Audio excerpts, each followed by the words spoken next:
Welding instructors across the country are facing a lot of challenges. Everybody is doing the best that they can with what they've got. Weld Labs can come in and just integrate into whatever environment that they're working in. Like, we don't need a facility with state-of-the-art equipment to go in and teach people how to weld.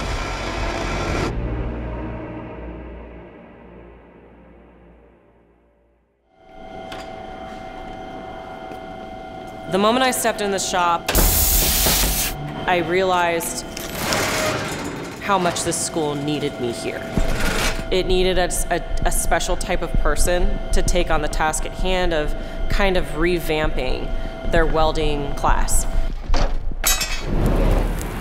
Chris and I were in the Air Force together, so we both worked on F-16s. What another perfect person to go out and do Weld Labs with, just to kind of further support, you know, the work that they're doing.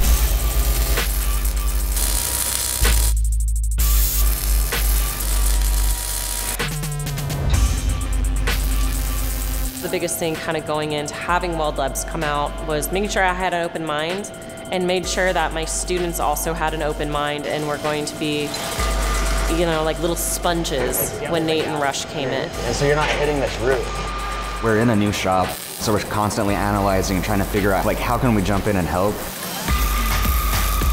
There's like a certain excitement that brings, and it keeps on building and building and building. Nice and tight, nice and tight. You may be in the welding industry for 20 years, you still don't know everything. And someone might be able to give you a hint that's gonna really help you. Like I tell them all the time, there's 200 ways to skin a cat.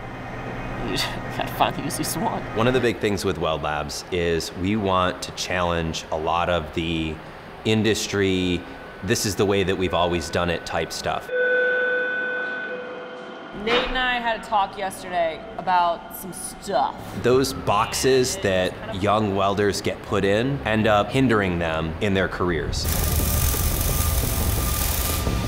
Nate pulled me to the side and said, I see that they're doing cursive ease, and I see that they're doing a lot of rod manipulation, a lot of torch manipulation. And I said, well, yeah, of course they are.